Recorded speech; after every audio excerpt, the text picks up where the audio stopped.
Hello, Titun Flips, and welcome to this new reading for this new week. This is the spread, and the upper row is for the divine masculine, and the lower row is for the divine feminine. I have purchased this new deck. It's called the Lost Tarot of Nostradamus. I find this very appealing, very attractive. Nostradamus was the famous prophet of the 16th century, and till to date his work is widely celebrated and respected. I find his deck very interesting, and his symbolism is different, and everything is very different about this deck from the regular other decks that I've been using. Okay, coming to the first card, we see here this is the page of sun, which is the page of wands. Okay, in this card, this is the divine masculine, and he right now he is like this. This is somebody who is the page of wands would be somebody who's a genius, but who doesn't have that experience, the wisdom that comes with doing a task for a long period of time. He's a genius. Okay, so he's rather too frank, too candid, too outspoken, with no tact. Okay, so this is how the divine masculine is right now towards you. You will find that he's quite hurtful, and he's not trying to be. Like, there's a long way to become the emperor. The emperor will be your fully awakened divine masculine, and then he becomes the high priest when he becomes the divine masculine. Okay, but you see, we start with the page of wands, and we end with the page of pentacles. So we are starting and ending with pages. Pages are they're people of messages. They're messengers. A page is a messenger. Okay, so I feel that the divine masculine does want to say something. There's a message that is in him which he wants to give across to his feminine. And the two pages here, they're very different. They're very different people. Okay, this page of wands, he's carrying water, and there is this tree which has no foliage, so it looks like he's trying to water this dead tree and bring it back to life. So his message could be that he wants to water the relationship and nurture it and bring it back to life. The relationship which, like for many twins, there's no relationship happening. Like, the bond is there and the connection is there, but the relationship is long dead. You don't have a working relationship. You're not dating, you're not in constant communication. You don't know where you stand with your twin. Okay, and on the other side, the page of pentacles, he's the guy who's overly eager to please. He's very diligent, too hardworking, too diligent, too disciplined, too overeager, like a new intern who joins the office. He's that person. So I think the divine masculine is experiencing these energies, and maybe the message that he wants to send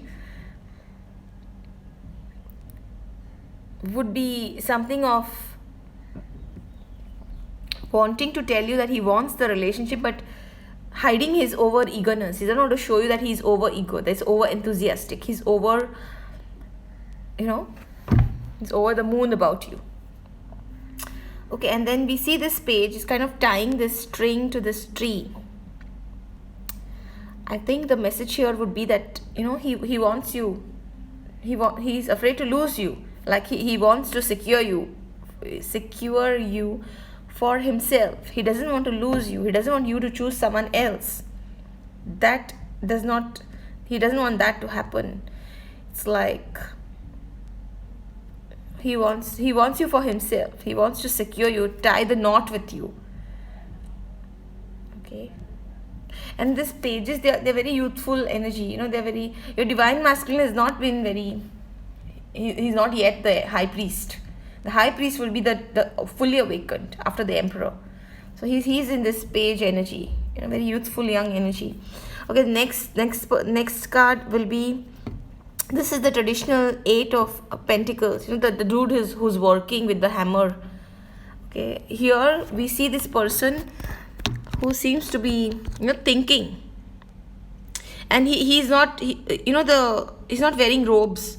It's kind of like it's showing that he's far away from the material. This is a total this is a person who's totally into his mental body, okay, the spiritual mind, away from the material. And he seems to be deep in thought. He's using his mind to build his legacy. All the divine masculines, they're very highly intelligent people. So this is a person who's using his mind, and he seems to be like, one hand is over his ear, he's shutting out the noise of the world, and the other hand is raised in a gesture of blessing. This is the gesture that the Pope makes, the blessing hand. So I feel here this is some sort of a meditative thought process happening, where he's really like thinking, and looks like he's building his legacy, and he is wanting to create wealth, create stability, create the the house, and the stability, and the wealth, and the fortune, and the everything that is material in the 3D. But he's not like, his nakedness tells me that it's not for himself. He's not really wanting this for himself. He wants it more for the divine feminine, for the love and the relationship and the marriage. He wants to provide. The next card is the Nine of Pentacles. So this is the person who comes after the Eight of Pentacles, the person who has the wealth, who has already achieved. Okay, the Eight of Pentacles will be the person who's creating, who's working for it. And the Nine of Pentacles, somebody who's already achieved that wealth. He has the wealth. He has the money. He has everything. He's the provider. He doesn't need any money from anyone else. He doesn't need anything. And there are, the globe on top and the matchsticks. I like the whole matchsticks. They seem to be like, ignition reminds me of ignition, like wanting to ignite the relationship, start the relationship. This is a divine masculine who thinks that it's very important to have the material things to get a relationship with you. And that's what he's doing. He's accumulating his wealth, accumulating money, power, status, and whatever else that he feels will make him look good, be eligible in your eyes as a divine feminine. Okay, the next card is the Moon card. Okay, this Moon is talking about, he wants to message you, and he wants to build wealth, but he's also having a lot of fears. The Moon is all about fears. There are fears that, so much is unknown, like so much is not known. There is no, like a twin flame relationship, there's no documented data for this kind of a relationship. Like there's no book, okay, somebody has navigated this, and you read this book and you know how to navigate it. It's so unknown, it's so scary, it's so new, it's so mysterious. It's fascinating, it's amazing, and it's scary, and it's everything. That's the Moon. They don't want to lose you. They don't know what to do to keep you. The panic.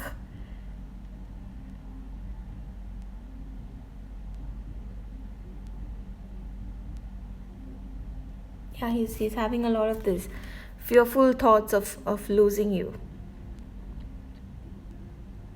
That's why the whole ghosting. If your divine masculine is ghosting you, he's afraid of losing you. He doesn't know how to keep you. So he's just like putting this distance and being in a safe space where there's no risk of losing you. There's a huge risk, like there's a huge fear of losing you. This page is tying the string to the tree. They don't want to lose you. It's almost like they want to tie you up and keep you with them. They don't want to lose you. Here the moon card is very interesting. Like there is the wheel and there is the V-shaped thing, and there are three crescent moons, and then there are three full moons down. A lot of like connecting human life with the moon. The moon is ruling over the human life, the tides of the ocean, and the moon has attractive power towards water, fluid. So there is like the oceans and the water bodies on earth, and our brain is floating in cerebrospinal fluid. I feel the moon has a very big influence on our mind. A brain, I mean, can you feel your brain? You cannot feel the weight of your brain because your brain is floating in fluid medium. The moon has a very strong effect on your mind. Your thoughts, your how you feel, your moods, they are highly connected to the moon.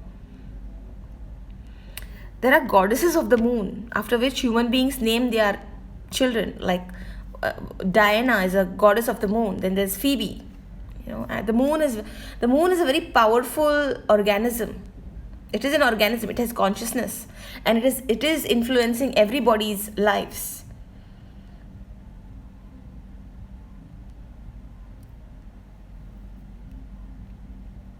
Okay, coming to I have already explained the next card. This is the card where I think the message here is that he's afraid to lose you. He wants to work for this. He's afraid to lose you, and he doesn't know what to do. What do I do? What to do?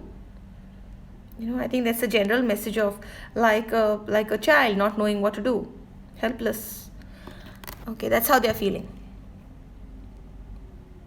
Whatever they can do, it's all in the 3D, in the material. They don't know what to do in the 5D, the spiritual.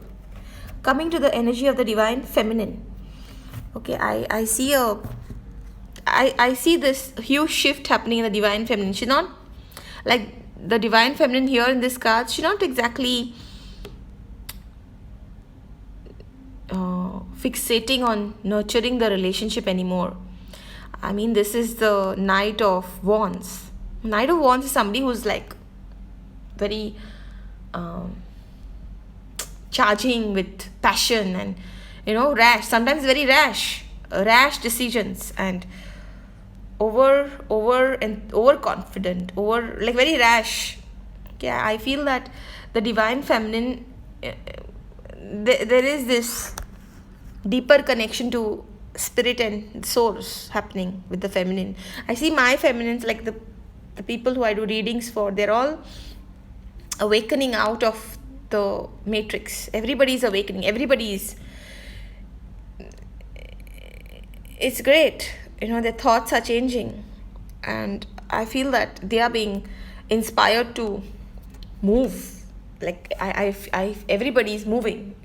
Actual relocation, like this Knight of Wands. Like they're charging towards their own dreams, the dreams that they had left behind, because their parents told them to, society told them to,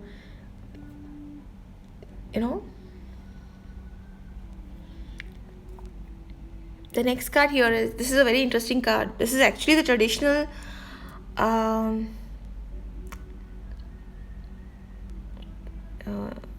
it's the Knight of Swords, the dude who's charging. But here it's very different. You see, these are church people, cardinals. The people in the red church habit. They're cardinals. They're people from the church. And down below them is this like creature. He's got the body of a cow, a very malformed body, and the head of a white person with a crown.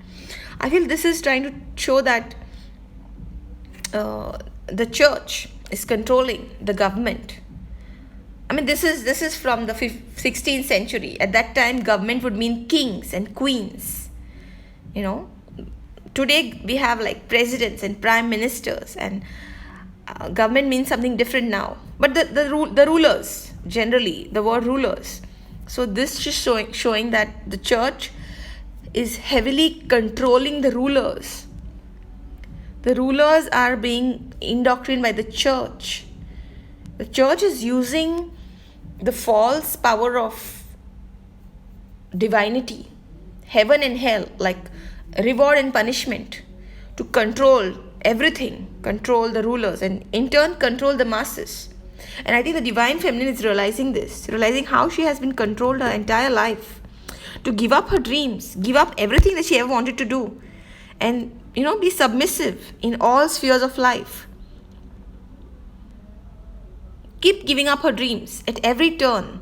Oh, you are a woman, you need to be like this. You are a woman, good girls don't do this. And so I feel the divine feminine rising out of this indoctrination by the church. When I say church, I mean religion. We say church, but I mean religion. I don't really specifically mean Christianity or the Roman Catholic Church. I say religion. Okay, it's understood. So religion is controlling the rulers, the government, which is creating which was creating the problem for the divine feminine, but she's rising out of that. Next card, this card is the Queen of Wands. Yeah, the Queen of Wands, I feel this is the divine feminine who is becoming aware of her own desire to have her own wealth. She has a very sharp business acumen. She can make her own money. She can have money and power. She doesn't have to depend on the masculine for money and status, or like the feminine has been taught that you have to find a good husband who has status and money, and they're questioning that. I mean, who are you to tell me that? Why can't I have my own status and money and match the masculine polarity? So this is the divine feminine rising out of the whole indoctrination by the religious leaders on the planet. She's wearing green. She's wearing green because she's coming from a place of love. She's making money from a place of love. Like the money is going to be put spent in a good way, for betterment of herself and everybody around, for the world. It's not. She's not going to misuse the power and the money. And she looks a bit pregnant. I feel that it's not literally a pregnancy. It's more of being pregnant with ideas and being pregnant with creativity. I feel that the religious leaders, they even control the schools. Education is mixed with religion. Religion is everywhere. You have religion mixed with education. Religion mixed with the government. Religion mixed with the judiciary. Religion is everywhere. It's interfering everywhere. It's not allowing these bodies to operate independently. The religious leaders want to have their say in everything. And I think the divine feminine is rising out of that. The next card is this is the traditional Six of Swords. The boat and the dude. So here it's a dove with I would say, an olive branch. This is generally a card of travel. So I do feel that the divine feminines, they also want to travel. With the Knight of Wands and the Six of Swords, there is definitely a break. This energy of breaking free. Breaking free of the chains that are binding you from doing your thing. And there's a travel card, but it's also like a traveling your own inner journey to finding your own inner peace. What gives you peace? If it's everybody did not have to become a doctor or have a blue collar job, or have a 9-to-5 office job with a card that tells people you have status and you have a good job, and you can just do anything. You can just be a fisherman and be good at that. You can do garden, you can do agriculture, you can do anything. A job that calls to your soul. And it's not necessarily a blue collar job or a white collar job, or there's no label. Work should call to your soul. I feel this is something the divine feminine is realizing. We have, the feminine especially, they're so pressured to be into professions which have respectful professions like teaching and doctor and nurse and work, and there's no connection between work and respect. And there is no actually word called respect. The word would be aspect. When you're born into God's universe, you are bestowed with respect. It's something that you carry inside of you. It's not something that you try to derive from the person opposite you. The next card is, this is a very interesting, this is actually the Five of Cups, which is shown traditionally as like the person and the 3 cups in front and 2 cups behind him. But this is very interesting. This is a man, and he only has long hair. There's no body. The head, the crown is long hair, and then he's reading a book with a tree. Okay, and then there is the symbol of the moon phases. I feel the divine feminine looks at the masculine like this, like he's an ape who is focusing so much on the material things, on the 3D things. He's forgetting the spiritual aspect of the relationship, the emotional part of the relationship. Like he's focusing too much on the 3D aspect, the money, the wealth, the status, the house, and is forgetting about the emotional aspect, the spiritual aspect.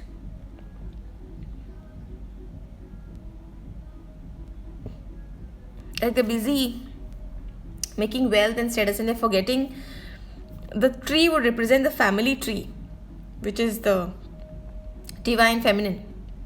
So they are missing the divine feminine, and the hair would be, I would say, like this person like an ape.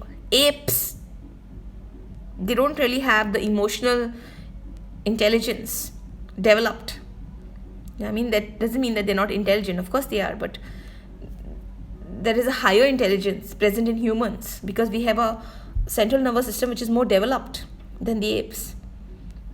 The evolutions, I think that is what is missing in this ape divine masculine that the divine feminine sees right now. And he's missing the point. He's missing the entire point of the relationship. That's what the divine feminine is thinking. Okay. Thank you everybody for watching my video, and all of you.